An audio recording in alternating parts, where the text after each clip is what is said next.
नमस्कार, आप सभी का बहुत बहुत स्वागत है हरियाणा न्यूज पर। प्रधानमंत्री नरेंद्र मोदी का आज रेवाड़ी का दौरा रहा और प्रधानमंत्री का यह रेवाड़ी का दौरा कई मायने में पूरे प्रदेश के लिए खास है। प्रधानमंत्री ने प्रदेश को 9,750 करोड़ रुपए की भारी भरकम विकास परियोजनाओं का बड़ा तोहफा दिया, उद्घाटन और शिलान्यास किया। बड़ी सौगात थी। विपक्ष पर भी जमकर बरसे हैं प्रधानमंत्री, इस पर चर्चा करेंगे, लेकिन उससे पहले ये रिपोर्ट। अब की बार एनडीए सरकार 400 पार।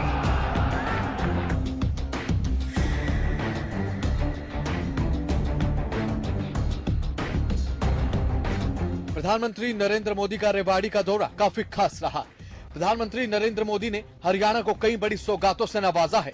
पीएम मोदी ने इस दौरे के दौरान 9,750 करोड़ रुपए की विकास परियोजनाओं का उद्घाटन व शिलान्यास कर बड़ी सौगात प्रदेश को दी है और साथ ही इन सब में सबसे प्रमुख अखिल भारतीय आयुर्विज्ञान संस्थान यानी कि रेवाड़ी एम्स की आधारशिला प्रधानमंत्री ने रखी है। तो वहीं गुरुग्राम मेट्रो परियोजना समेत रेल प्रोजेक्ट का शिलान्यास भी पीएम ने किया।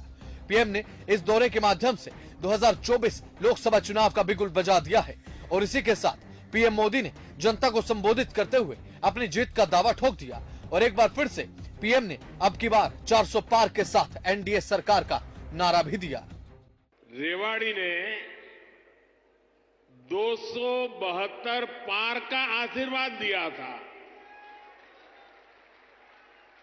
और आपका वो आशीर्वाद सिद्धि बन गया। मैं फिर एक बार रेवाड़ी आया हूं तो आपका आशीर्वाद है अब की बार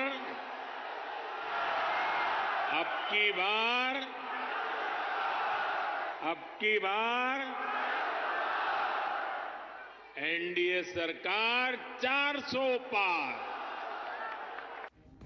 एक तरफ जहां पीएम मोदी ने 400 पार के साथ एनडीए सरकार का नारा दिया, तो वहीं दूसरी तरफ पीएम मोदी ने कांग्रेस का पिछला ट्रैक रिकॉर्ड बताते हुए विपक्ष पर जोरदार तरीके से निशाना साधा है। कांग्रेस के लोग, जो लोग हमारे भगवान राम को काल्पनिक बताते थे,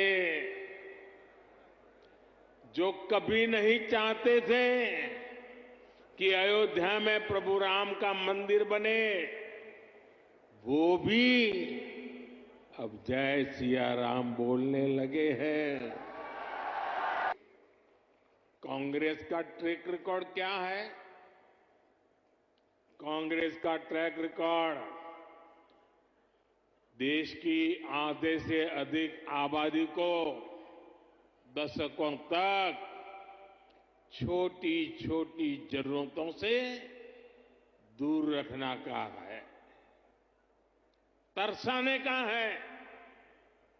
कांग्रेस का ट्रैक रिकॉर्ड सिर्फ एक परिवार के हित को देश और देशवासियों के हित से ऊपर रखने का है। कांग्रेस का ट्रैक रिकॉर्ड इतिहास के सबसे बड़े घोटालों का है। कांग्रेस का ट्रैक रिकॉर्ड आतंकवाद और अलगाववाद को बढ़ावा देने का है। एक परिवार के मोह में फंसी कांग्रेस, हरियाणा भी वही हाल है। आज भी कांग्रेस की टीम वही है, नेता वही है, नीयत वही है और उन सब की निष्ठा एक ही परिवार के लिए है। पीएम मोदी ने प्रदेश को अनेकों सौगातें देने के साथ साथ कांग्रेस को आड़े हाथों लिया और साथ ही पीएम ने रेवाड़ी से लोकसभा चुनाव 2024 का बिगुल भी फूंक दिया है। तो वहीं जो 400 पार का नारा जो पीएम ने अब की बार फिर से दिया है, इससे जाहिर होता है कि बीजेपी की इलेक्शन मशीन माने जाने वाली भारतीय जनता पार्टी पूरे तरीके से इलेक्शन मोड में आ चुकी है। लेकिन देखने की बात यह होगी कि जनता जनार्दन किस पर बटन दबाकर किसे विजयी बनाती है। News desk, Haryana news.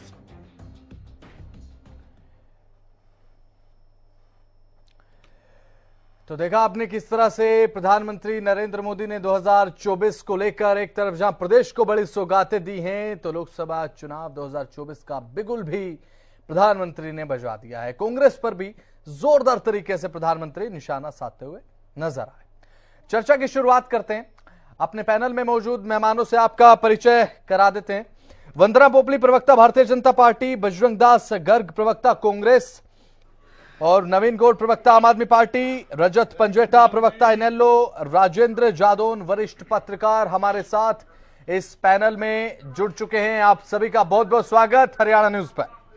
सबसे पहले वंदना पोपली प्रवक्ता भारतीय जनता पार्टी। वंदना जी, बड़ी सौगात आज हरियाणा को मिली है प्रधानमंत्री नरेंद्र मोदी की तरफ से, लेकिन बड़ा वादा कर दिया, एक बार फिर से 400 पार का नारा दोहरा दिया प्रधानमंत्री ने।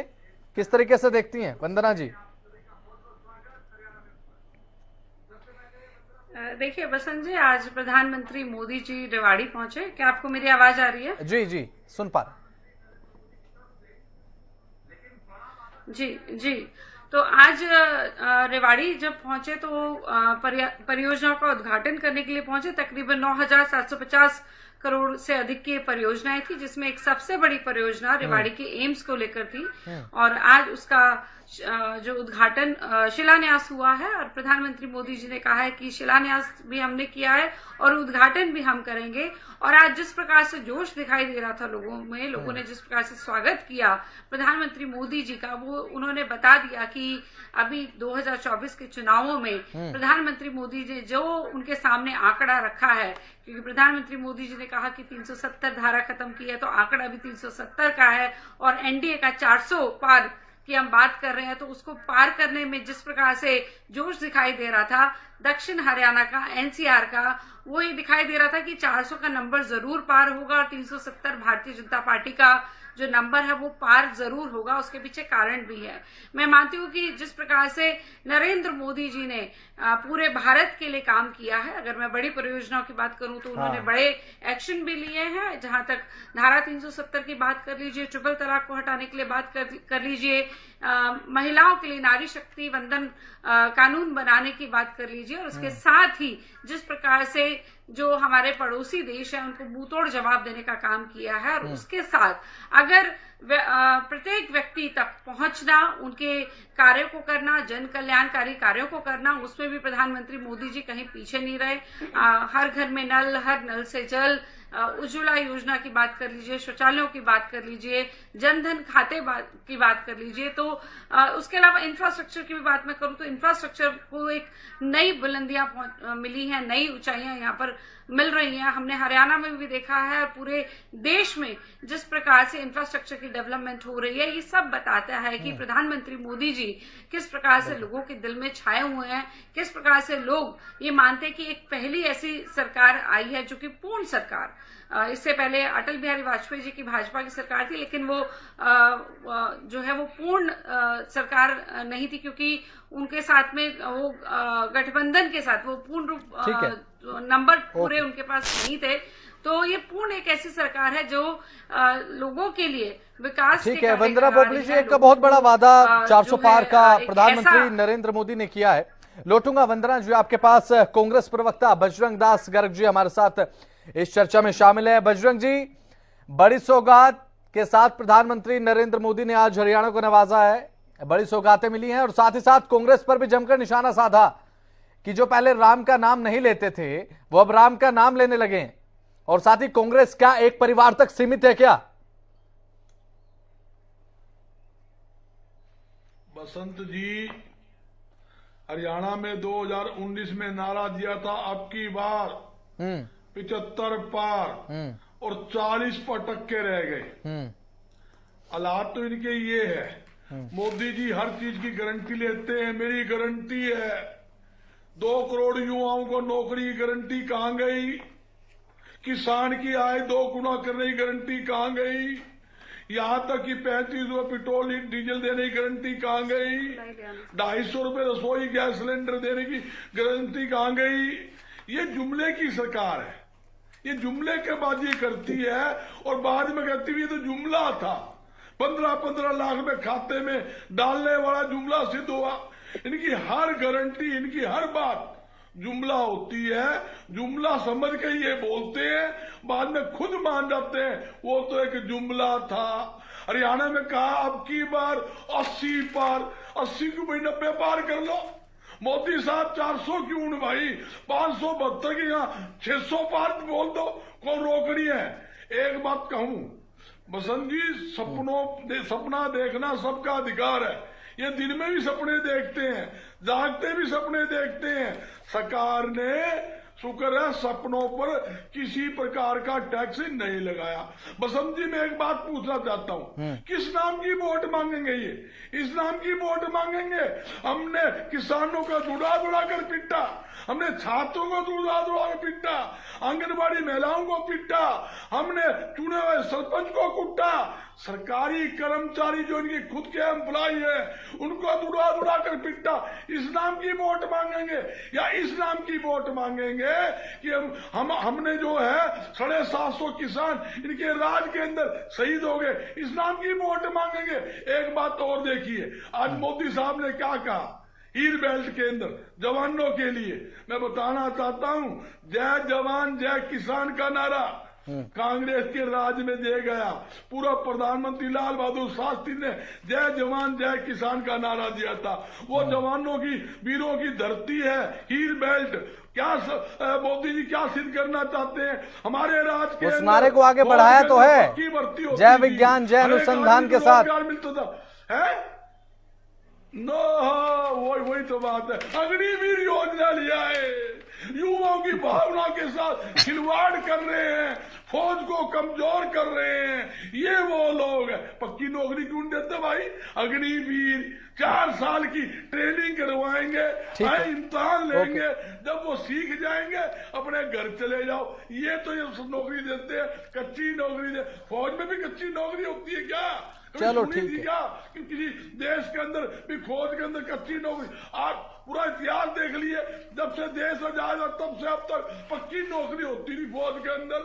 चलिए बजरंग जी, नया सिस्टम है अग्निवीर, ये बजरंग जी फेंकते हैं, युवाओं के भावना के साथ खिलवाड़ ओके करते हैं। ठीक है, 10 की 10 लोकसभा सीट हरियाणा में कांग्रेस अच्छा चलिए ठीक है, जीतेगी, इनका टुकड़ा साफ होना। चलिए ठीक है, ये तो बजरंग जी खैर जनता बताएगी किसका सुपड़ा साफ होगा। लेकिन अच्छा एक बात बताइए, आप अभी आज एम्स का शिलान्यास किया है, अच्छी बात मानते हैं आप? अच्छी बात है, थोड़ी तो सराहना कर दीजिए। 9,000 करोड़ से ज्यादा की सौगात आज हरियाणा को मिली है।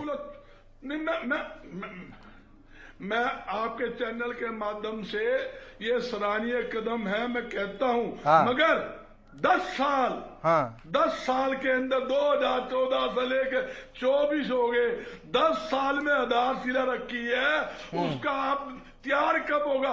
उसका उद्घाटन कांग्रेस पार्टी द्वारा किया जाएगा, इंडिया गठबंधन द्वारा किया जाएगा। चलिए, सपने देख रहे हैं मंगोरी लाल के सपने। 10 साल में जो आदमी आधारशिला रखता हो उसका उद्घाटन 30 साल में करेगा। पूछ तो लीजिए क्या हालात है इनके। चलिए ठीक है, ओके। वंदना पोपली जी जवाब लूंगा आपसे, लेकिन और भी मेहमान हमारे साथ लगातार बने हुए हैं। रजत पंजेटा प्रवक्ता इनेलो हमारे साथ बने हैं। रजत जी, आज बड़ी सौगातें हरियाणा को मिली हैं और 400 पार का नारा दिया है। अब ऐसे में हरियाणा की भूमिका भी काफी अहम हो जाती है। किस तरीके से आप देखते हैं इसे, और इनेलो को हरियाणा में कहां आप देखते हैं? देखिए, इनेलो निश्चित तौर पे इनेलो बहुत ज्यादा ग्राफ इनेलो का बड़ा है। जो हरियाणा परिवर्तन पद यात्रा निकाली है। हाँ जी जी जी, इसमें आपने कुछ बोला है? नहीं, रजत पंजेटा जी बोलिए। हाँ जी, तो जो हरियाणा परिवर्तन पद यात्रा हमने सीधा जो जनता से संवाद किया, और एक अभय सिंह चौटाला जी के ऊपर जो है एक जनता का विश्वास है कि वो जो कहते हैं वो करते हैं। लेकिन अभी प्रधानमंत्री जी आए, प्रधानमंत्री जी ने एम्स की जिस तरह बात करी, तो देखिए ये दरभंगा वाला हाल ना हो जाए जो हाल दरभंगा एम्स में घोषणाओं का हुआ था। तो पहले वाली जो घोषणाएं हैं कम से कम आप वो तो पूरा कर दीजिए। मुख्यमंत्री जी जो है हरियाणा के वो घोषणाएं करते हैं, 1770 का केवल 262 पूरी करते हैं। उसके बाद पहले से इतनी इनकी योजनाएं हैं, बताऊं तो प्रधानमंत्री आवास योजना के तहत इन्होंने 4,734 घर बनाने का वायदा किया था। अभी हाल ही में पीछे 2 करोड़ तक पहुंच गए। पहले जो था वो 4,400 4,734 का था, और उसमें से बने कितने? मात्र 882,000 भी पूरे नहीं बनाए। और कहा आप 2 करोड़ ग्रामीण जो है क्षेत्र में। देखिए चुनावी वर्ष है, ऐसी ऐसी बड़ी बड़ी हमें सुनने को मिलेंगी। उसके बाद प्रधानमंत्री जो ग्राम सड़क योजना है उसका 55 से 60% काम अभी बाकी है। ऐसी इनकी योजना जो थी, अभी मैडम ने क्योंकि जनधन खाते की बात करी, तो मैडम आपने जनधन खाते की जब बात करी थी तो उसमें 15-15 लाख का जुमला दिया था। 15-15 लाख तो स्विस बैंक से क्या आने थे, मगर मैं आपको 2021 तक देश का 30,500 करोड़ रुपया जरूर स्विस बैंकों में चला गया। आपके उद्योगपति जो है वो देश की सिटीजनशिप छोड़ के नागरिकता और देशों की ले रहे हैं। उसके बाद प्रधानमंत्री आवास योजना में इनका घोटाला बहुत बड़ा हो चुका है। आयुष्मान भारत योजना में इनका बहुत बड़ा घोटाला है। एक ही के ऊपर नंबर 10-10 लाख लोगों को इन्होंने जोड़ दिया था। ठीक है। आपका 4 लाख करोड़ के आसपास का हरियाणा में कर्ज हो चुका है। देखिए क्योंकि बात रेवाड़ी की हुई, तो रेवाड़ी में बहुत से जो बच्चे हैं, युवा हैं, और अभी भी आर्मी में और बहुत सारे बच्चे जाते हैं, हरियाणा से ही जाते हैं ऐसे पूरे। तो आपने रेवाड़ी में अगर आप आए तो उनके लिए आप अग्निवीर जैसी योजना ले आए 4 साल की। उनके ऊपर तो आपने अभी तो बात करी कि 20-22 साल के बच्चे हैं, उज्जवल भविष्य है, तो उनका भविष्य तो आपने अंधकार में ढकेल दिया, क्योंकि हरियाणा तो वैसे ही बेरोजगारी में नंबर 1 पे है। पढ़े लिखे सबसे ज्यादा बेरोजगार युवा जो है हरियाणा के अंदर। उसके बाद अगर आप बात करते हैं तो जो दक्षिण हरियाणा है, तो दक्षिण हरियाणा की जीवन रेखा SYL है। तो SYL में कहीं जिक्र नहीं करते हैं, अपनी इनकी खुद की वेबसाइट में कहीं जिक्र नहीं करते हैं। क्रीक का जिक्र कर देंगे और केनाल का जिक्र कर देंगे। आपके सवालों का जवाब भी मिलूंगा। मैं आपको बता रहा हूँ केरला के अंदर NW8 NW9 है, ये अलापुजा और ये अथिरामपुरा केनाल है, इसको तो जोड़ देंगे, मगर SYL केनाल की बात नहीं करेंगे। महाराष्ट्र के क्रीक्स तक की, छोटे छोटे क्रीक्स तक की बात करेंगे, लेकिन आप SYL का कोई जिक्र नहीं है, एजेंडा में नहीं है, लिस्ट में नहीं है। चलिए ठीक है, ओके। आपके सभी सवालों का जवाब मिलूंगा, लौटूंगा आपके पास। अभी तो मैंने 2-3 शुरू भी नहीं किया, अभी 2 मिनट का समय दिया है। अभी आप मेरे को 1 मिनट का समय और दीजिए, मैं जल्दी से अपनी बात खत्म करने की कोशिश करूंगा। जल्दी से, बिल्कुल संक्षिप्त में। इन्होंने बात करी उद्योगों की। अब आप बताइए कितने बड़े बड़े प्रोजेक्ट हैं, फॉस्कॉम, वेदांता जैसे, वो महाराष्ट्र से छीन के गुजरात में चले गए। इतनी बड़ी बड़ी कंपनियां हैं, टाटा है, सुजुकी है। मैं तो अडानी अंबानी का नाम भी नहीं ले रहा, क्योंकि मैडम बात ही सिर्फ वहीं से शुरू करेंगे, अडानी अंबानी से। मैडम आर्सलर मित्तल है और ग्रुप्स हैं, सारी की सारी इन्वेस्टमेंट सारी तो गुजरात में जा रही है। क्योंकि आपकी जो Gujarat international finance tech city है, जिसको आप गिफ्ट बोलते हैं, क्योंकि आपने अभी उसके बजट में बड़े टैक्स बेनिफिट्स भी दिए हैं, उनको रिबेट्स भी दिए हैं फॉरेन से फंडिंग के लिए। तो अभी आप बात कर रहे थे खेती के बारे में, मुख्य यहाँ पे रेवाड़ी के अंदर, तो रेवाड़ी के अंदर आप आय दुगनी की बात की गारंटी दी थी, आज तक किसानों की आय तो दुगनी हुई नहीं। दक्षिण हरियाणा में आपने MSP की, आप बता दीजिए, गारंटी दी है, वो नहीं हुआ। उसके बाद आप एक बात बताइए, अभी आपने इतनी बड़ी बड़ी बात करी, आपने आज एक तो स्कूलों की छुट्टी क्यों कर रखी थी? स्कूल के बच्चे वहां क्या करने गए थे? हरियाणा रोडवेज की हजारों बसें क्या कर रही थी, सरकारी बसें? इस तरह आपके तो अब भीड़ में जुटने चाहिए लोगों की। गलत बात क्यों? पूरी वीडियोग्राफी है, पूरे वीडियो एविडेंस है मैडम, फोटोग्राफी। आपकी बात का जवाब ले लेता हूँ, आपकी बात का जवाब ले लेता हूँ। ठीक है, स्कूल बसें मैडम, स्कूल बसें स्कूल की छुट्टी नहीं थी। गलत डेटा, मतलब आपकी आदत होगी गलत डेटा देने की। स्कूल की बसेस और हरियाणा रोडवेज की बसेस की सबकी फोटोग्राफ्स है वहाँ पे, लोगों ने खुद खींच रखी। तो इसमें फिर स्कूल की छुट्टी वाली बात एकदम कैसे आ गई रजत जी? स्कूल के बच्चों को छुट्टी होना और बस होना दोनों अलग बात है। हाँ, छुट्टी होना और बस होना दोनों अलग बात है। नहीं मैडम, छुट्टी होना अलग बात है। आप ये कैसे कह सकते हैं कि छुट्टी हुई? नहीं, आप कैसे कह सकते हैं छुट्टी हुई? मैं कह रहा हूँ आपको, ऑन रिकॉर्ड है, लोकल सबको पता है। ओके, मैं कह रहा हूँ आपको, मैं तो ऑन रिकॉर्ड बोल रहा हूँ आपको। नहीं, क्या रिकॉर्ड है? मेरे से बेहतर रिकॉर्ड है। मैं तो रेवाड़ी में बैठी हूँ, बोल रहा हूँ आपको। मैं खुद रेवाड़ी में बैठी हूँ, मेरे से बेहतर रिकॉर्ड है आपके पास। कौन सा ऑन रिकॉर्ड है? जैसे आपके बाकी झूठे रिकॉर्ड है। कमाल करते हैं आप, अजब गजब बातें आप करते हैं। सुबह से झूठ बोलना शुरू कर दिया, शाम तक यही चलता है आपका। हर एक चैनल पे वही बात करते हैं आप, और हर एक चैनल पे पिटकर आते हैं बार बार। मुझे इतना बता दीजिए, एक के बाद एक आप यहाँ पर झूठे डेटा देते हैं। रजत जी, आप थक नहीं जाते क्या? कहाँ से क्या क्या ढूंढ के लाते हैं आप? ये देखिए, इतनी हैरानी की बात है। क्या बोल रहे हैं कि मुख्यमंत्री जी की सिर्फ 262 घोषणाएं पूरी हुई। अभी आपने चैनल पे बोला 10 साल में सिर्फ 262 घोषणाएं पूरी हुई। कमाल कर। 2 साल में मैडम, और आप 2 साल में कह रहे घोषणा है, घोषणा नहीं है 2 साल जी, में उद्घाटन हो गया, माफ कीजिए, शिलान्यास हो गया। ये घोषणा नहीं है, शिलान्यास हो गया। इतना समझना चाहिए पंजेटा जी आपको, ये शिलान्यास हो गया, उद्घाटन नहीं है ये। 2 साल में, और आप 2 साल के अंदर 262 घोषणाएं कमाल कर दिया। मैडम विधानसभा में पूछा गया था आपने 2 साल आप इसको बोला है, लेकिन 2 साल में भी 262 ये कहाँ से आप डेटा लेकर आते हैं? ठीक है। चलिए एक डेटा और मैं सब आपका नोट करके बैठी हूँ। आपने कहा प्रधानमंत्री आवास योजना में 4734 घर बने थे और 882 घर बने। सुनिए, अगर हम हरियाणा की बात करें तो हरियाणा में आ रहा हूँ देखिए, सब एक साथ बोलते रहेंगे तो नहीं होगा। सब अगर एक साथ बोलते रहेंगे तो जनता को भी कुछ क्लियर नहीं होगा कि आखिर चल क्या रहा है, ना छवि साफ हो पाएगी, ना छवि साफ हो पाएगी। क्वेश्चन पूछा था पिछले विधानसभा में, क्वेश्चन पूछा था कि पिछले 2 साल में मुख्यमंत्री जी ने कितनी घोषणाएं करी हैं। ये ऑन रिकॉर्ड है, ये पेपर्स में आ चुका है। आप नहीं पढ़ते तो मेरी गलती है इसमें। टोटल 1770 घोषणाएं की थी मुख्यमंत्री जी ने पिछले 2 साल में और 262 पूरी हुई है उसमें। मैं आपको न्यूज़पेपर की कटिंग भेज दूंगा। और आपने 10 साल में देख लिया, आपने 80% घोषणाएं पूरी हैं। मैं आपको भी दिखा रहा हूँ, 80% घोषणाएं पूरी हैं। आप रुकिए, मैं आपको भी दिखा रहा हूँ। ऐसे मैं आपको भी दिखा रहा हूँ, नहीं हो सकते आप ऐसे।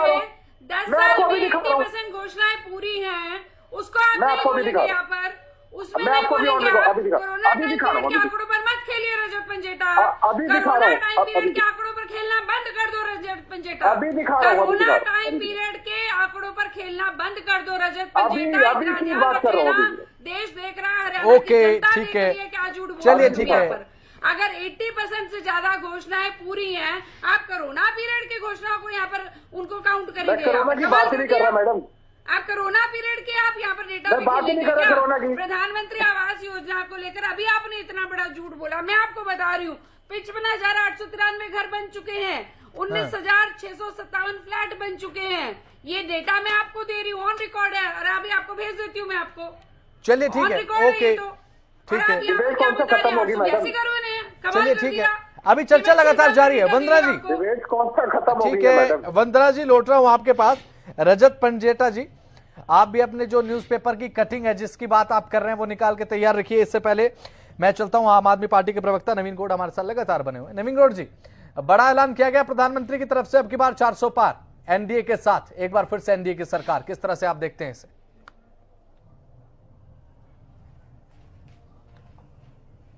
और सभी रजत पंजेटा जी को, वंदना पोखली जी को और आपके दर्शकों सभी को हाथ जोड़ के विनम्र नमस्कार। 400 पार दावा किया है इन्होंने। दावा तो यहाँ पर भी 75 पार का किया था, पर वो तो साइड है। तो मेरे को तो अचरज की बात ये लगती है कि ये 3 दर्जन पार्टियों का गठबंधन है। जो एनडीए गठबंधन है वो 3 दर्जन पार्टियों का गठबंधन है। और ये कहते हैं कि 370 को हम ले लेंगे और बस ये जो 3 दर्जन प्लस बैठे हुए 30 पार्टियों की सीटें इनके। मतलब इन्होंने हमेशा से दूसरे राजनीतिक दलों का बेड़ा गर्क करने का भी मुद्दा उठा रखा, करा ही है।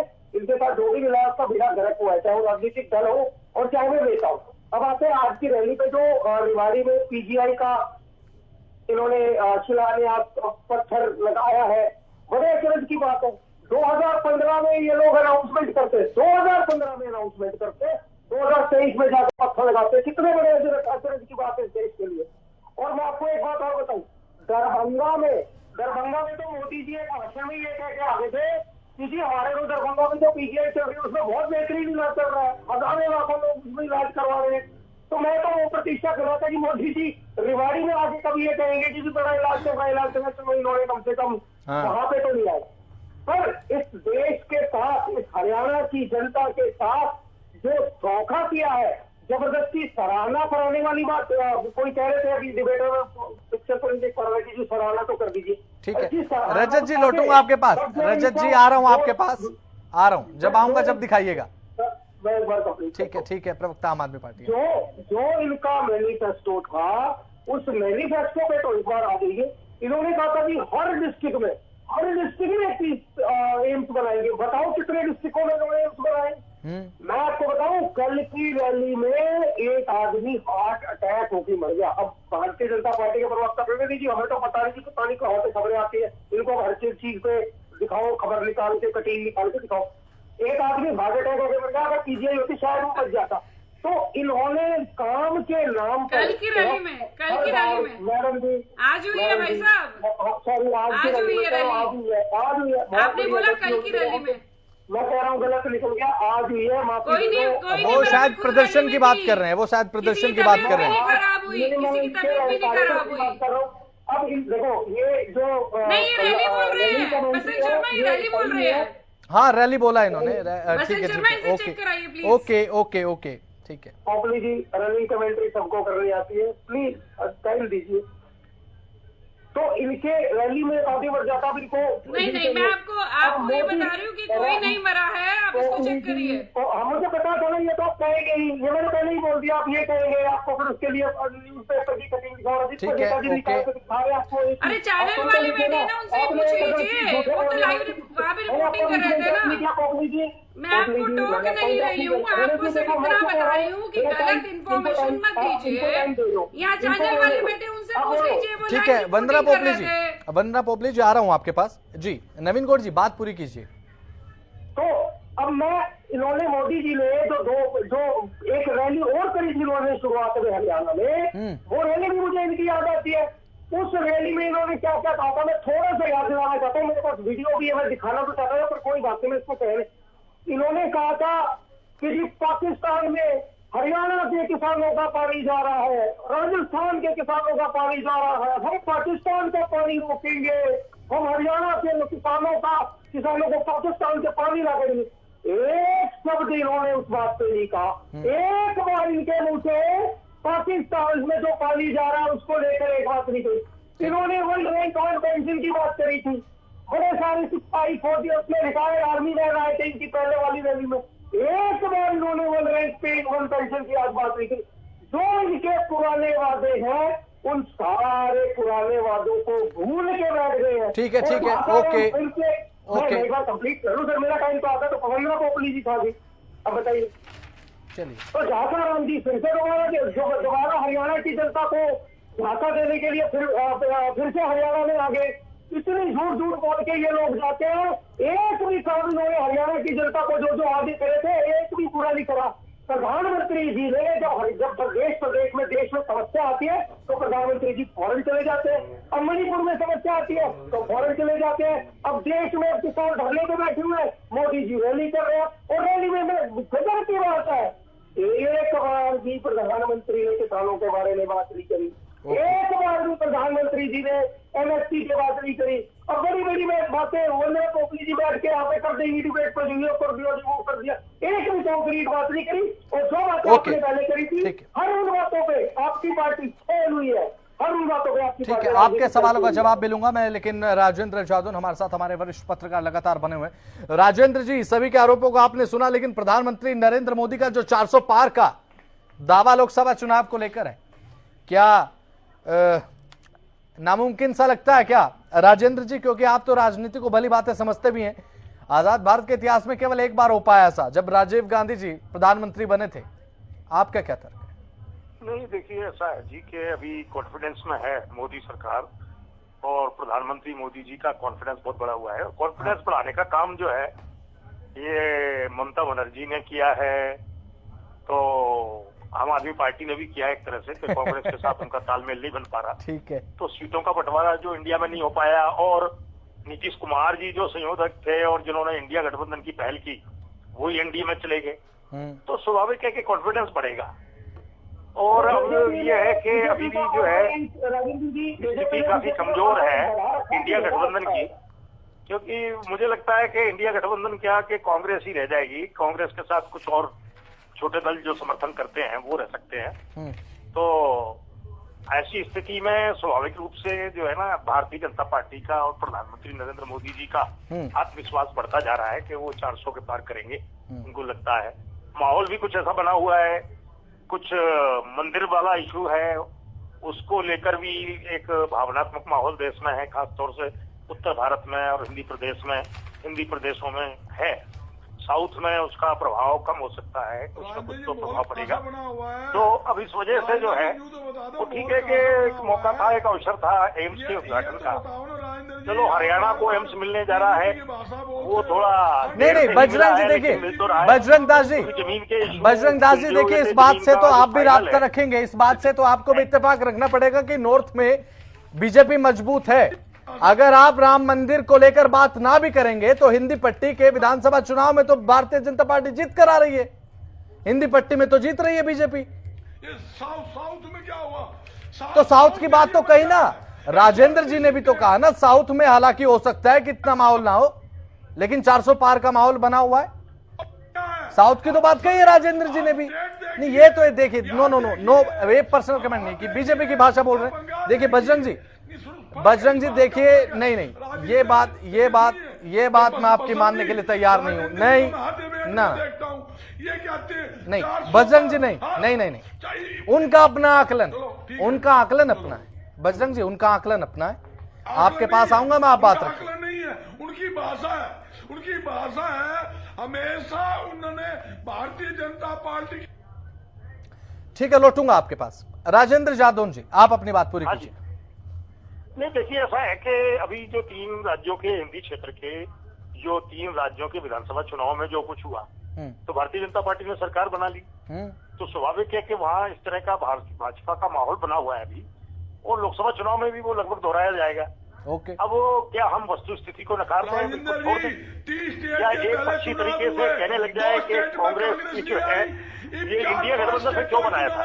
ओके, ठीक है बजरंग दास गर्ग जी, इसलिए बनाया गया कि ये तय हुआ कि एक पार्टी भारतीय जनता पार्टी का मुकाबला नहीं कर सकती। ये भी बताइए आप। ठीक है, ये आखिर में नीतीश कुमार क्यों ये पहल करके मैदान में आए कि एक पार्टी भारतीय जनता पार्टी को नहीं हरा सकती, सत्तारूढ़ बनता है भारतीय जनता पार्टी, और अगर हरा सकती होती तो इंडिया गठबंधन की पहल करने की जरूरत ही काफी।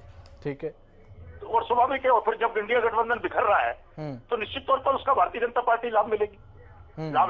बिल्कुल तो जाहिर सी बात है। राजनीतिक समीकरणों के बनने बिगड़ने पर हम अगर कोई आकलन न करें, तो फिर हम विश्लेषक या कोई आकलन करने की हमारी क्षमता पर ही सवाल खड़ा हो जाता है।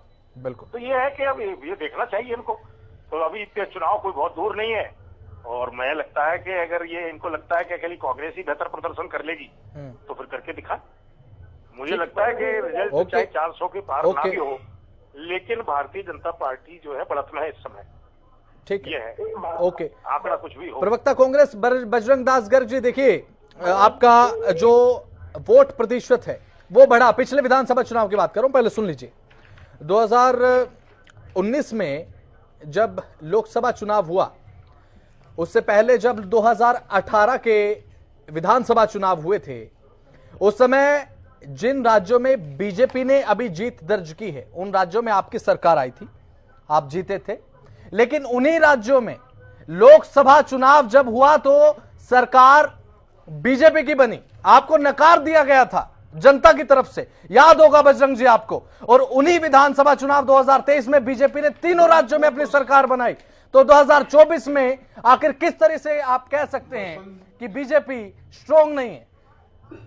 मैं ये आधा मिनट ले वो बसंत जी। हाँ ठीक है, ओके। 3 स्टेटों में चुनाव हुए, दो स्टेटों में हिमाचल कर्नाटक हम जीते। ठीक है, 4 स्टेटों का जो चुनाव था उसके अंदर हम एक स्टेट जीते, 9,44,444 वोट हमें फालतू मिली।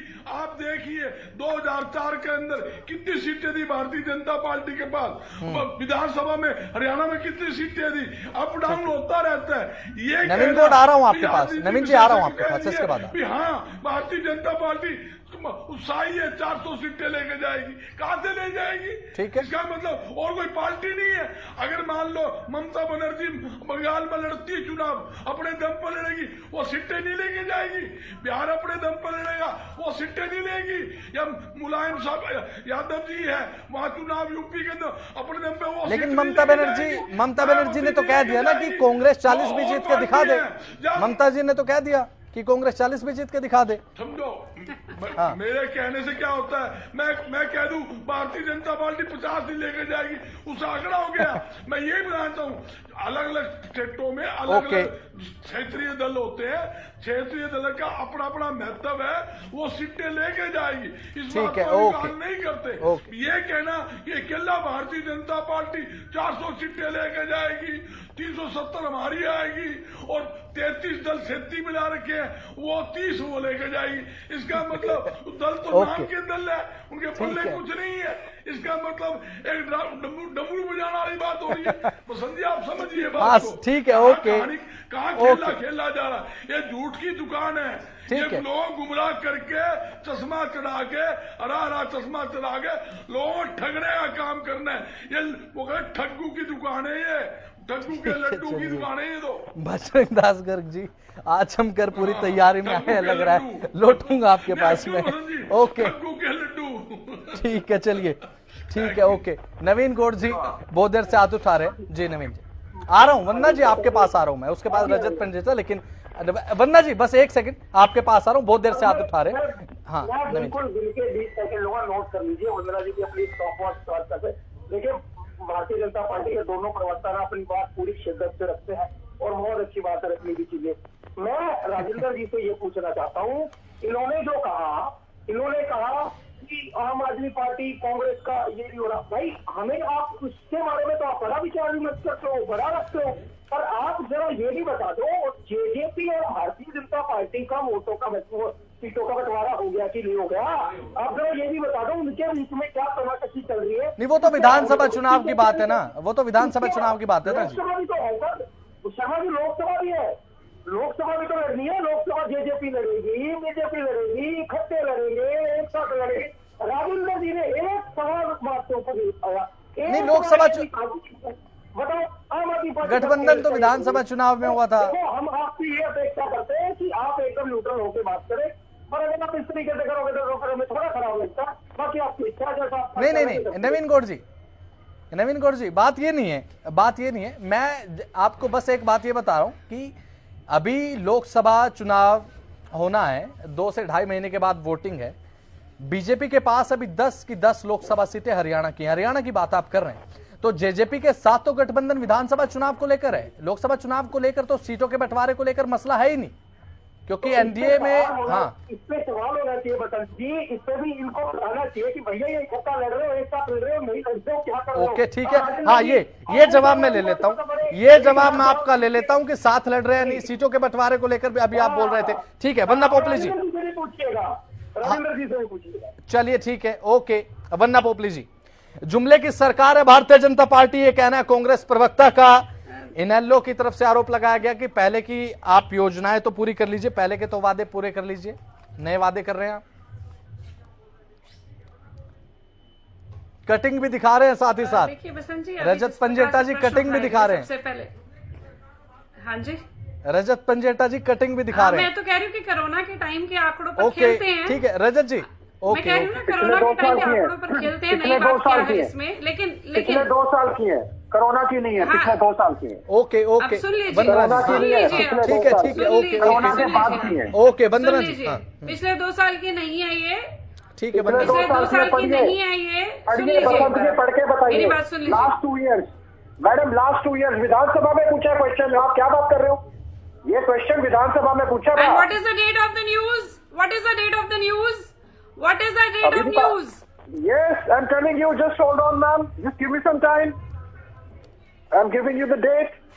No, let me complete first, सुनिए बसंत जी, अभी यहाँ पर बार बार बात की जा रही थी, ये प्रश्न उठाया जा रहा था कि 400 सीटें कहाँ से आ जाएंगी। मुझे लगता है कि एक बार ये भी कह दिया गया कि यहाँ पर भारतीय जनता पार्टी के 2 प्रवक्ता बैठे हैं, तो मुझे ये बता दीजिए मल्लिकार्जुन खड़गे जी को कहाँ पर गिनेंगे, उनको भारतीय जनता पार्टी का नेता गिनेंगे या प्रवक्ता गिनेंगे, जिन्होंने कह दिया था कि 400 सीटें आ रही हैं, वो तो इनके अपने नेता ही कह रहे हैं। और ममता बनर्जी का आपने बड़ा अच्छा यहाँ पर रेफरेंस दिया कि जब वो कह रही कि 40 सीट भी नहीं आएगी तो उसका जवाब देंगे, वो तो उनके INDI गठबंधन के थे ना। और मेरे से प्रश्न पूछा जा रहा है मेरे गठबंधन को लेकर, तो मैं आपको बताना चाहूंगी कि मेरे गठबंधन में से बाहर से आवाजें नहीं आती है कि सपोर्ट से नहीं मिले, पार्टी निकल गई, अब ये नेता निकल गया। मेरे गठबंधन से आवाज नहीं आती है, आपके गठबंधन से आवाज आती है। और दूसरी बात, जब 5 स्टेट्स की बात की तब ये कहा गया कि अरे देखिए मौसम बदल रहा है। ये जो विपक्षी पार्टियां हैं उन्होंने बैठकर कहा कि देखिए मौसम बदल रहा है, बाजी पलट रही है, देखिए ग्राउंड पर भाजपा कहीं नहीं है। हम भी बोले पता नहीं कौन सा ये ग्राउंड इनको दिख रहा है, लेकिन जैसे ही चुनाव के रिजल्ट आए तो उन्होंने कहा कि ये कोई चुनाव थोड़ा थे, तो चुटपुट थे। अब देखिए 24 में क्या होगा। अब जब 24 का जब आएगा ना रिजल्ट, तब ये बोलेंगे अरे 24 का क्या है, 29 में। देखिए मैं तो आपको कह रही हूँ 49 और 54 की तैयारी है, इसमें कोई अतिशोक्ति नहीं है। दूसरी बात, यहाँ पर ये भी प्रश्न किया गया, मुझे ये कहा गया कि क्या इसका, जब इन्होंने कहा कि कांग्रेस सरकार उद्घाटन करेगी, मुझे ये कहा गया कि कांग्रेस सरकार एम्स का उद्घाटन करेगी। हालांकि अभी इनका पीएम कैंडिडेट डिक्लेयर नहीं है, इनकी सीटें डिक्लेयर नहीं है। ये बार बार हरियाणा का तो जिक्र करते हैं, लेकिन ये कितनी सीटों पर खुद लड़ रहे हैं, कितनी सीटें इनके आएंगी, इनका लक्ष्य क्या है, इसके बारे में कोई जवाब नहीं देते। कांग्रेस के पास कोई जवाब नहीं है अपने सीटों को लेकर, अपने लक्ष्य को लेकर, अपने पीएम कैंडिडेट को लेकर। ये नंबर तो बता दे, उद्घाटन कहाँ से कर देगी केंद्र सरकार अगर इनकी बन रही है तो कितनी सीटें आ रही है, कौन सी पार्टी के पास कौन सी सीट रहेगी, ये भी बता दीजिए। में से एक प्रश्न ये भी पूछा गया कि ये जो एम्स बन रहा है ये कब तक बन जाएगा, तो इसका टाइम पीरियड 2 साल का फिक्स किया गया है, वो समझने की आवश्यकता है। साथ ही साथ एक ये भी कहा गया कि एम्स की आधारशिला 2015 में रखी गई और 2023 में इसका अगर शिलान्यास हो रहा है तो उसका कारण मैं आपको बता दूं। उसका कारण ये है क्योंकि एनवायरमेंटल प्रॉब्लम चीजें साफ हो नहीं रही हैं। पहले दिल्ली में बन रहा था, एनवायरमेंटल प्रॉब्लम की वजह से उसको शिफ्ट किया गया और शिफ्ट करने की वजह से किसानों से जमीन जैसे ही मिली, जमीन मिलते ही 4 दीवारी हो गई और उसके बाद उसका शिलान्यास हो गया। ये सभी को मालूम है, ये टेक्निकल एरर्स आई थी, पहले पर्यावरण को लेकर थी, बाद में जमीनों को लेकर थी, एक टुकड़ा नहीं मिल रहा था और जैसे वो टुकड़ा मिला तुरंत 4 दीवारी कर दी गई। चलिए ठीक है वंदना जी, वहाँ पे उसका शिलान्यास कर दिया गया। एक और चीज और मैं कहना चाहूंगी, बजरंग दास जी आ रहा हूँ आपके पास। यहाँ पर कह रहे हैं इलाज, मुझे लगता है दिल्ली में जो इलाज की बात करते हैं, मुझे लगता है बसंत जी जब मुझे म्यूट किया जाता है तो इनको कैसे आप खुला छोड़ सकते हैं, मुझे समझ नहीं आता। बीच में एक बार किसी विषय में टोकना और लगातार बोलना, दोनों में फर्क है ना। ठीक है ओके बजरंग दास गर्ग जी आपके पास लौटूंगा मैं। वंदना पोपली, अभी कुछ ही समय पहले जब ग्राउंड जीरो पर चूस लो पहले, फिर बाद में बात करना। यस, दिल्ली ये इलाज की यहाँ पर बात करें। मेरा एक क्वेश्चन आपसे, दिल्ली के मोहल्ला क्लिनिक, मेरा एक क्वेश्चन आपसे वंदना जी, हम सबको मालूम है। वंदना जी मेरा एक क्वेश्चन आपसे, वंदना जी 500 देखे गए थे। एक चीज और, एक लास्ट ये कह रहे हैं कि आज की रैली में हार्ट अटैक आया। हार्ट अटैक किसी को नहीं आया, ये विपक्षी पार्टियों को हार्ट अटैक आया। अरे ये क्या हो गया, 400 सीटें की बात कर रहे हैं यहाँ पर प्रधानमंत्री मोदी जी, हम कहाँ पर हैं? इनको एनडीए के जो गठबंधन के साथी है उनकी चिंता नहीं है। अब ये मेरे से पूछते हैं क्या गठबंधन के बाकी साथियों को 30 सीट देंगे? आप दिल्ली पंजाब में कितनी सीटें दे रहे हैं उसका तो जवाब दे दो, मेरे से तो बाद में पूछना। आप 3 दर्जन पार्टियां गिनवा देते हैं और ये बोलते हैं कि उनको 30 सीटें मिल रही हैं, तो आप तो ये बता दो आप कितनी सीटें दे रहे हैं। आपको तो एक सीट देने में भी इतनी मुश्किल हो रही है और किस प्रकार से एक टपक के गिर रहे हैं गठबंधन से। पहले दिन कोई भाग गया, फिर दूसरे दिन कोई भाग गया, तो वो स्थिति हम सबको यहाँ पर दिखाई दे रही है। तो ये हार्ट अटैक जो है ये आपको आया है और किसी को नहीं आया, इसलिए आपको रैली में हार्ट अटैक दिखाई दे रहा है। और हार्ट अटैक तो किसी को भी कभी भी आ सकता है, आपको आज आया है। ठीक है वंदना जी देखिए, अब देखिए हार्ट अटैक को साइड में रखते हैं। अभी हरियाणा न्यूज का एक प्रोग्राम चल रहा है, कौन बनेगा पीएम, जनता से जाकर हम बात करते हैं। अब ऐसे में जब जनता से बात की, मैं अपना एक्सपीरियंस आपको बता रहा हूं ग्राउंड जीरो पर, तो जनता का यह कहना है, महिलाओं का यह कहना है कि भारतीय जनता पार्टी ने गैस तो दे दी, चूल्हे तो दे दिए गरीब घरों में, लेकिन जो सिलेंडर के दाम हैं कहीं ना कहीं एक बार फिर से वंचित कर दिया है क्या गरीब वर्ग को? क्योंकि गैस पहुंचा देना, गैस सिलेंडर का कनेक्शन देना एक बहुत अच्छी बात है, आपकी सराहना, लेकिन 1100 रुपए, 1000 रुपए सिलेंडर का दाम क्या गरीब अफोर्ड कर सकता है क्या मैडम? देखिए, उज्ज्वला में जो दिया जा रहा है उसकी सब्सिडी है, आप हम सबको मालूम है।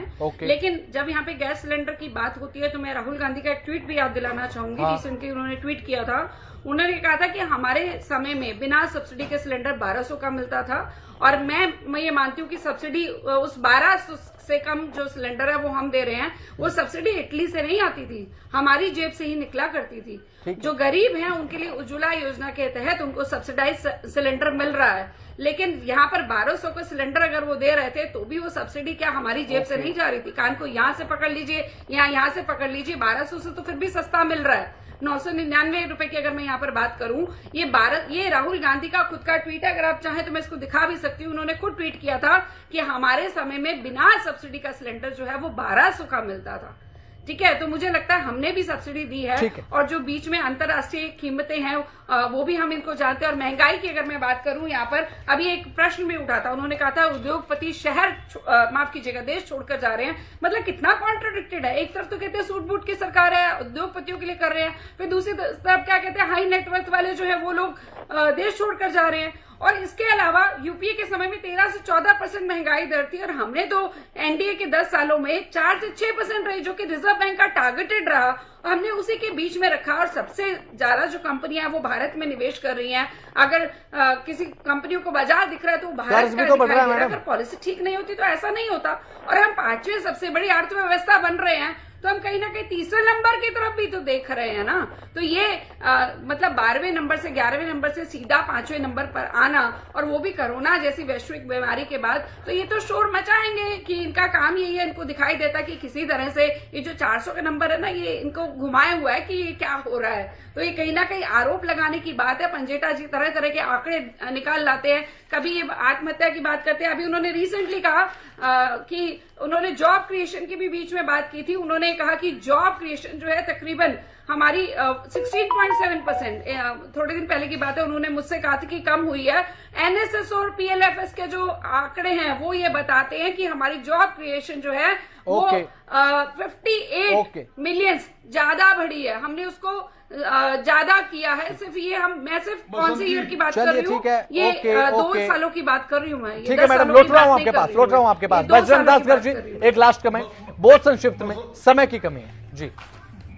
बसंत जी मुझे भी टाइम दो। आपके इसके बाद आपके पास आ रहा हूँ रजत जी, इसके बाद आपके पास आ रहा हूँ। महंगाई दर की बसंत जी, बहन जी ने महंगाई की बात करी। हमारे समय में इतनी दर बढ़ी है सिर्फ 6%। मैं पूछना चाहता हूं, जो रसोई गैस का सिलेंडर की बात करते हो, हमारे समय में 400 था, आज 1100 हो गया। जो आपके 54 रुपए लीटर पेट्रोल डीजल था वो 90 रुपए हो गया। जो दाल 60 रुपए थी वो 140 रुपए होगी। जो सरसों तेल 60 रुपए लीटर था, आज वो 170 रुपए लीटर हो गया।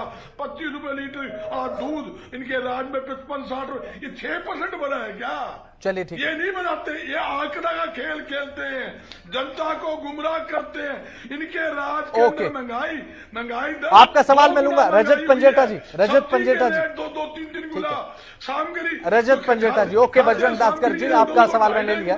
रजत पंडेटा, माफ कीजिएगा, रजत पंजेटा जी आप बोलिए। मुंह का निवाला छीना है इन्होंने, कपड़ा, दूध। बजरंग दास जी एक बार सुन लेते हैं। गरीबों का मुंह पर निवाला छीन लिया। ओके ठीक है, ओके बजरंग जी, ठीक है। बजरंग दास गर्ग जी, ओके ठीक है, ओके। रजत पंजेटा जी, इनेलो प्रवक्ता रजत पंजेटा आप बोलिए। देखिए ऐसा है बसंत जी, मैडम ने पहले तो मेरे से बार बार जनता को गुमराह करने के लिए, जबकि मैंने एक बार भी ये नहीं कहा कि कोरोना के आंकड़े, मैंने कहा पिछले 2 साल के। ओके। मैडम ने मुझसे पूछ लिया डेट। मैम डेट नोट कीजिए, 16 दिसंबर 2023। मैम अखबार का नाम नोट कीजिए, टाइम्स ऑफ इंडिया। उसके बाद मैम आपने बात करी कि अच्छे 4% 5% आपके टाइम में महंगाई दर। मैं आपको एक आंकड़ा बता रहा हूँ, 2014 में 28,006 रुपए था सोने का रेट। मैम 4% के हिसाब से 1120 रुपए ऐड करके बनते हैं 29,126 रुपए। मैम क्या आज सोने का रेट 29,126 रुपए? मैं बताता हूँ आज रेट क्या है, 63,580 रुपए तोला है आज सोने का रेट। 4% बढ़त लगा लो इसमें। मैम आप डीजल का लगा लो, मैम दूध का लगा लो, मैम ब्रेड का लगा लो, मैम कॉफी का लगा लो, मतलब उस मैम हिसाब कुछ से आजादी के समय में टीवी 1 का रुपया लगा लो, फ्रिज का लगा लो, तोले सोने की इक्वल वैल्यू थी, तो क्या आज है क्या? एक मिनट मैडम, नहीं, एक वो मिनट, आज आपने है उज्ज्वला क्या? योजना के बारे में बात कर अपने ली। समय में आपकी भी मैडम सरकार आपने रही है, उज्ज्वला, बताइए वो है ठीक क्या? है, ओके। सोने की रजत दास वैल्यू जी, है ठीक है, भाई। फिर बात बीच में मतलब बोल आप क्या रहे हैं। रजत बोल रहे हैं? पंजेटा जी, इलेक्शन की बात कर रहे हैं। पोपली जी आपके पास आऊंगा मैं, पोपली जी आपके पास आऊंगा मैं। एक लास्ट कमेंट रजत जी, एक लास्ट कमेंट, समय की बहुत कमी है। लास्ट ही दे रहा हूँ, लास्ट में इन्होंने उज्ज्वला योजना की बात करी। देखिए हाँ। मैं मानता हूँ उज्ज्वला योजना में इन्होंने कनेक्शन तो जरूर दिए मुफ्त के अंदर, लेकिन भाजपा सरकार का एक बात तो माननी पड़ेगी, ये जब तक चुनाव चल रहे थे इन्होंने 450 रुपए में सिलेंडर का जुमला दिया। सिलेंडर नहीं दिया, 450 का दिया मगर जुमला। जब 450 का आपने क्वेश्चन उठाया तो ये पूछिए आपने चुनाव के टाइम में क्यों ऐसी बात कर दी भाई? ठीक है, ओके ओके, प्रवक्ता आम आदमी, ठीक है, ओके रजत जी, ठीक है। अभी आप कह रहे थे कि मैंने जो आंकड़ा दिया ईपीएफओ का, मैडम वो 16.7% जॉब क्रिएशन। चलिए ठीक है रजत जी, समय की बहुत कमी है। नवीन गौड़ जी, प्रवक्ता आम आदमी पार्टी की वजह से नवीन गौड़ जी, एक आखिरी प्रतिक्रिया। नवीन गौड़ जी, लास्ट कमेंट। गूगल में है नवीन जी, और ऑडियो लेवल थोड़ा डाउन कर दीजिएगा जी। नवीन गौड़, कितनी ले ऑफ जी, नवीन गौड़, नवीन गौड़ बात बोलिए जी। बसंत जी, मैं ये कह रहा हूँ जो इनका कॉन्फिडेंस है और जो यहाँ पे बात कर रही थी कि नॉर्थ बेल्ट में बड़ा बीजेपी का ये चल रहा है, हिमाचल में बीजेपी की सरकार नहीं, पंजाब में बीजेपी की सरकार नहीं, दिल्ली में बीजेपी की सरकार नहीं, हरियाणा में बीजेपी की सरकार बीजेपी की बैठकों पे खड़ी हुई है। हाँ। और हमें बताया जा रहा है कि बड़ी वो लहर चल रही है भारतीय जनता पार्टी की, और इसमें नॉर्थ बेल्ट में कैसे चल रही है भारतीय जनता पार्टी की नॉर्थ बेल्ट में? एक राज्य सरकार दिए, चार ऊपर के देख लो आप राज्य।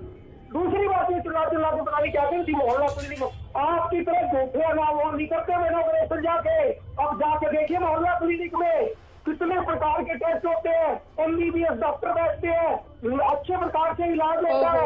आम आदमी पार्टी अपनी नए नए स्कूलों का ओके, ठीक है, ठीक है, ठीक है, ठीक है, ओके नवीन गौड़, रजत पंज, ओके नवीन गौड़, ठीक है, आपके सवाल का जवाब दूंगा मैं। राजेंद्र जादौन, राजेंद्र जादौन जी, एक आखिरी प्रतिक्रिया, किस तरीके से देखते हैं आप 2024 को लेकर? प्रधानमंत्री मोदी ने एक और गारंटी दी है, अपनी जीत की गारंटी, कैसे देखते हैं आप? फिजिकल ईयर का आपने 7,000 करोड़ एजुकेशन के ऊपर जो आपका है वो अनस्पेंट है बजट, और आपने इस बार बजट के अंदर राजेंद्र जादौन, आवाज मिल पा रही है आपको? रजत जी, लौटूंगा आपके पास। राजेंद्र जादौन, आवाज मिल पा रही है आपको? लेकिन प्रधानमंत्री का कॉन्फिडेंस इसलिए बढ़ गया कि इंडिया गठबंधन में कितना बिखराव आया, ठीक है, और राम मंदिर की प्राण प्रतिष्ठा और तमाम तरह के भावनात्मक मुद्दे लाके वो इस आधार पर एक दावा कर रहे हैं। मैंने तो ये नहीं कहा कि दावा सच होने जा रहा है, ठीक है। तो ये विपक्ष के साथियों को पहले तो ये देखना चाहिए कि विपक्षी एकता की पहल क्यों की गई और फिर बिखराव क्यों हो गया। जरूरत थी ना भारतीय जनता पार्टी का मुकाबला करने के लिए, तो उनको पहले अपना गठबंधन मजबूत करना चाहिए, बजाय इसके कि हम सक्षम है। ये तो सक्षम है, क्या करें अब? एक तरफा नहीं बोल रहे, मैं बता रहा हूँ कि विपक्ष की ये कमजोरियां हैं। जब इंदिरा जी थी तब भी विपक्ष बिखरा हुआ था। और चलिए ठीक है, वंदना पोपली जी लास्ट कमेंट। ओके राजेंद्र जी, ओके, वंदना पोपली जी लास्ट कमेंट। बता दीजिए ना, ये देश की जनता जानना चाहती है, हरियाणा में सब दुनिया जहां देखता है उनको। वंदना पोपली जी, देखिए मुझे ये लगता है कि सबसे पहले इस चीज को समझना चाहिए कि आज की जो स्थिति है उसके हिसाब से कांग्रेस के नेता सोच रहे हैं कि इलेक्शन से कैसे बचे, आम आदमी पार्टी के जो नेता है वो सोच रहे हैं कि जमानत कैसे बचाई जाए। जिस प्रकार से 5 स्टेट में जमानत नहीं बची थी, तो इस बार जमानत कैसे बचाई जाए। और जो आरएलडी के नेता वो सोच रहे हैं कि हमें कहीं पर इलेक्शन लड़ने वाले कैंडिडेट मिल जाए।